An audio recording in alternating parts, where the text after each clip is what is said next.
कद्दावर नेताओं को साइडलाइन करना नुकसान का सौदा साबित होने वाला है। नमस्कार, मैं हूं आपके साथ विवेक शांडिल्य और शुरू हो चुका आपका पसंदीदा डिबेट शो सबका हिसाब होगा।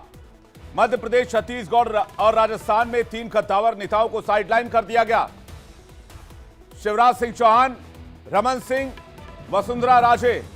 क्या सीरियस अगर हम उनके सियासी करियर की बात करें तो क्या वो सियासी करियर के ढलान की ओर हैं, या फिर क्या इन्हें नजरअंदाज कर 2024 का रण जीता जा सकता है? शिवराज ऐसे बयान दे रहे हैं जो सियासी गलियारों में चर्चा का विषय बन रही है, तो वसुंधरा की मायूसी कुछ और ही कहानी बयां करती है।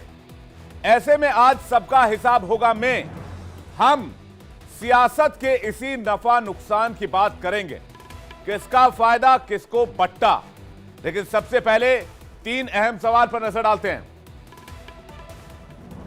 आइए सबसे पहले देखते हैं वो 3 जरूरी सवाल कौन से हैं जो आज की डिबेट में उठेंगे और उसका जवाब ढूंढने की हम कोशिश करेंगे। जल्दी सवाल लेकर आइए। तो सवाल नंबर 1, क्या शिवराज के बयान का क्या आलाकमान को एक तरह का मैसेज देने की कोशिश कर रहे हैं? शिवराज सिंह चौहान, जिस तरह से उनके वीडियोस बार बार सामने आ रहे हैं, जिस तरह की बातें सामने आ रही है। दूसरा सवाल जल्दी से लेकर आइए। दूसरा सवाल यह है, अगर राजस्थान की बात करें, विधायकों के साथ बैठक क्या वसुंधरा की खेमेबाजी है? क्या राजस्थान में बीजेपी के अंदर सब कुछ ठीक नहीं है? और तीसरा सवाल, पुराने चेहरों की नाराजगी का क्या खामियाजा 2024 में भारतीय जनता पार्टी को उठाना होगा? ये आज के 3 अहम सवाल हैं जिसके इर्द गिर्द हमारी डिबेट होगी। तमाम बड़े मेहमान पैनल में हमारे साथ जुड़ेंगे, लेकिन सबसे पहले एक रिपोर्ट देखिए। मित्रों, अब विदा जस की तस रख दीनी चदरी।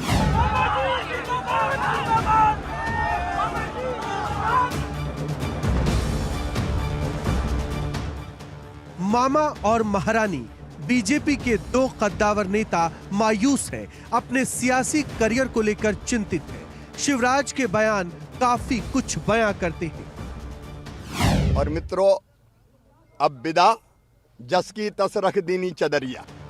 आज भोपाल में नए सीएम मोहन यादव शपथ ले रहे थे तो कुछ ही दूरी पर मामा के समर्थन में नारेबाजी हो रही थी।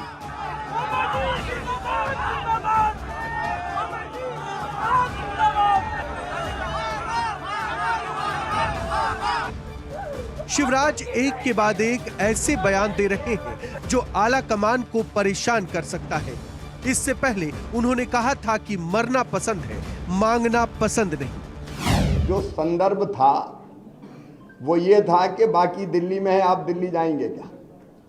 एक बात मैं बड़ी विनम्रता के साथ कहता हूं कि अपने लिए कुछ मांगने जाने से बेहतर मैं मरना समझूंगा। वो मेरा काम नहीं है, और इसलिए मैंने कहा था मैं दिल्ली नहीं जाऊंगा। न सिर्फ शिवराज बल्कि वसुंधरा भी मायूस नजर आ रही है। भजनलाल को मरुधरा की कमान सौंप दी गई है। सीएम की कुर्सी ना मिलने से वसुंधरा मायूस है। सूत्र बताते हैं कि वो अब भी अपने समर्थक विधायकों के साथ मीटिंग्स कर रही है। पीएम मोदी नए चेहरों को तरजीह दे रहे हैं, अमृत पीढ़ी तैयार कर रहे हैं, 2024 के लिए बिसात बिछा रहे हैं। लेकिन क्या शिवराज और वसुंधरा जैसे कद्दावर नेता की नाराजगी 24 के विजय पथ में रोड़ा है? Bureau report, India daily live.